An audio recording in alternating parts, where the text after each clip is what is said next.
कुंभकार की चाक से मिट्टी का पिंड घट बनता है, परंतु कुंभकार का चाक घट नहीं बनता। कर्मण द्रव्य कर्म के नियोग से आत्मा में क्रोधादिक भाव होते हैं। द्रव्य कर्म ना हो तो भाव कर्म हो नहीं सकते हैं। द्रव्य कर्म के नियोग से भाव कर्म होते हैं, लेकिन द्रव्य कर्म कभी भी भाव कर्म नहीं होते हैं। द्रव्य कर्म जड़ है, भाव कर्म चेतन है। रोटी खाने से क्षुधा का उपशमन होता है, लेकिन रोटी में क्षुधा का उपशमन नहीं है। क्षुधा का उपशमन जो है भैया तेरे साता की उदीर्णा में है। भूख लगी है वह रोटी में नहीं लगी है, जीव के असाता की उदीर्णा में भूख लगी है। भूख जो है वह भोजन में नहीं है, पेट में नहीं है। सुनिए ध्यान से, यदि पेट में भूख होती तो मुर्दे को भूख लगती होती, क्योंकि उसको भी पेट होता है। भूख शुद्ध जीव में नहीं है। यदि भूख शुद्ध जीव में होती तो सिद्धों को भी लगनी चाहिए थी। कर्मबद्ध जीव को असाता के उदय में भूख लगी है। जो जीव को भूख लगी है वह पाप का उदय है, शुद्ध पाप का उदय है। जिस जीव को भूख लगी है और जो भोजन मिलता है वह पुण्य से मिलता है। क्या आश्चर्य है सिद्धांत का। भूख लगती है तो पाप से लगती है, और कुछ ऐसे अज्ञानी जीव हैं वे डॉक्टर के पास जाते कहते हैं कि मुझे भूख नहीं लग रही है। तो जिसे भूख नहीं लग रही है वह भी पापी है। आप सामान्य अस्वस्थ हो गए तो भूख नहीं लग रही है, सामग्री रखी है तो यह असाता का उदय है। रोटी मिल रही है, यह लाभांतराय एवं भोगांतराय कर्म का चयोसम है। अरे भैया, मनुष्य को अस्वस्थ होने पर भूख नहीं लग रही है, यह असाता का उदय है।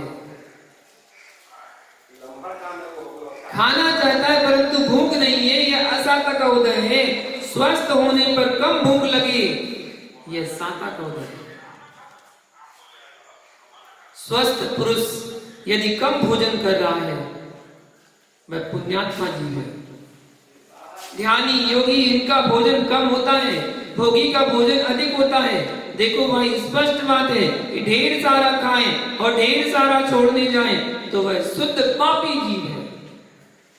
पुण्यात्मा जीव खाता कम है, परम पुण्यात्मा जीव खाता कम है और छोड़ना बिल्कुल भी नहीं है। जैसे तीर्थंकर चक्रवर्ती, यह महापुरुष आहार करते हैं लेकिन इनका निहार नहीं होता। इनके शरीर में जठराग्नि तेज होती है तो वह सब भस्म हो जाता है, लेकिन भूख उनको भी लगती है। कर्म किसी को नहीं छोड़ता है। तीर्थंकर मुनिराज यदि आहार को जा रहे हैं तो वह भी असाता के उदय में जा रहे हैं।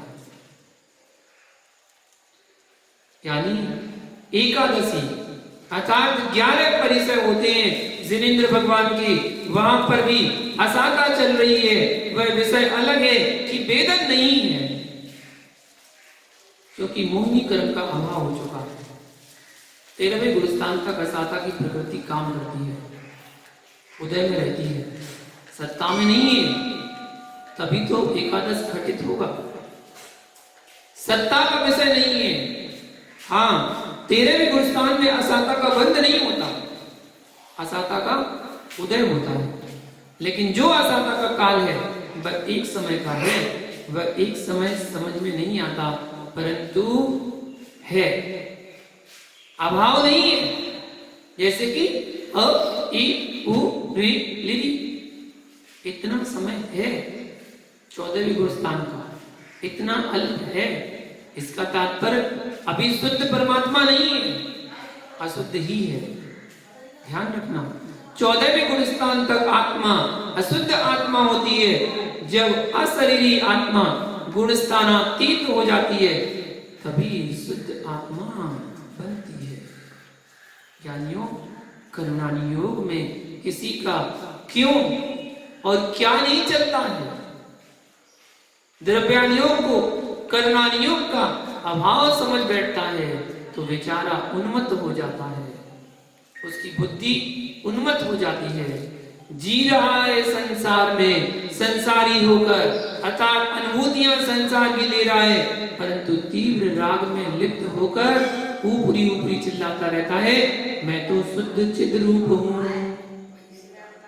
अभी तेरा ज्ञान विवेक समाप्त हो चुका है।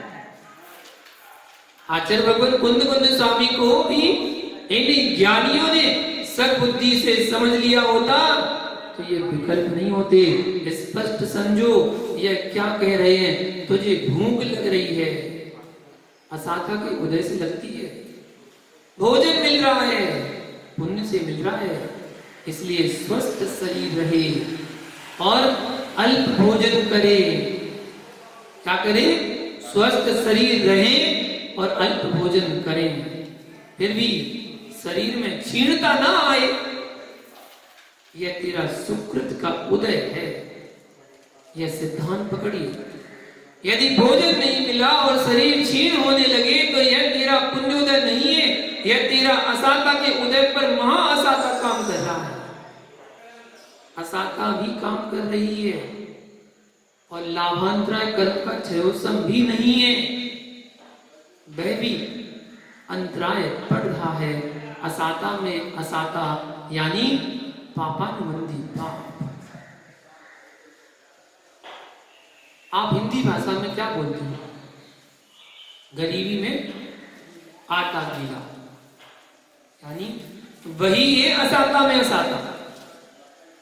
जब एक विपत्ति खड़ी होती है तो उसको पूरी नहीं कर पाता कि दूसरी खड़ी हो जाती है। जब तक पुण्योदय चल रहा है तब तक आदमी को समझ में नहीं आता कि दुख भी कुछ होता है, सुख भी समझ में नहीं आता है।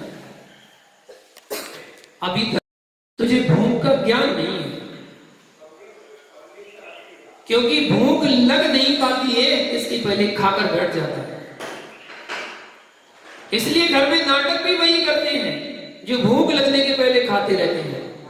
जब अच्छी भूख लग जाए और बहुत समय बाद खाने को मिले तब समझना कैसा लगता है। माताओं ध्यान रखना, जो थाली फेंके तो तुम शांत होकर बैठ जाना, माला जपना, कुछ नहीं बोलना। देखो कितना बोलता है, 4 दिन मुंह का रह जाएगा, 5वें दिन अपने आप परोस कर खा लेगा। आजकल भूख हड़ताल चली है, लेकिन लोग वास्तव में भूख हड़ताल करते नहीं है। होटल में खाकर आ जाते हैं और चौराहा पर बैठ जाते हैं। इसी प्रकार से ऐसे भूखने वाले नहीं बचे हैं जो वास्तव में भूखे रहते थे। अरे घर में नहीं खाया, इससे भूखापन नहीं आया, भोजन बिल्कुल नहीं किया, इसका नाम भूखापन है। जिसकी शादी नहीं हुई तो क्या वह ब्रह्मचारी हो गया? जिसने बुद्धि पूर्वक स्त्री विषय सुख का किसी भी प्रकार से भोग नहीं किया हो उसका नाम ब्रह्मचारी है। यदि किसी भी प्रकार से अपनी इच्छाओं की पूर्ति कर रहा है उसका नाम ब्रह्मचारी नहीं है। भैया, जो व्यक्ति भोजन ना करे और अन्य किसी प्रकार से भूख की पूर्ति कर रहा है वह उपवास नहीं कहलाएगा। यदि सुबह शाम पानी ले लिया तो उपवास नहीं कहा जाएगा, उसका नाम है अनुपवास। उपवास के पास में है। कार्तिकेय स्वामी ने कार्तिकेय अनुप्रेक्षा नामक ग्रंथ में लिखा है कि आपने दिन में भोजन नहीं किया और शाम को पानी ले लिया तो उपवास संज्ञा खत्म हो जाएगी और अनुपवास संज्ञा कहलाएगी। परंतु ऐसा नहीं समझना कि उससे पुण्याश्रम नहीं हो रहा है, उससे भी निर्जरा होती है, क्योंकि उसने 3 प्रकार के भोजन का त्याग किया है। अभी उपवास की परिभाषा लोग जानते नहीं है, इतना ही समझते हैं कि दिन भर भूखा रह लिया यही उपवास है। 1 घंटे भी आपने प्रत्याख्यान कर दिया और 1 घंटे आपने कुछ भी नहीं खाया, तो 1 घंटे का उपवास कहलाएगा कि नहीं कहलाएगा? भैया शेष व्याख्या आगे और जानेंगे। आज का समय हुआ, आज के लिए इतना ही। जय बोलो पार्श्वनाथ भगवान की जय।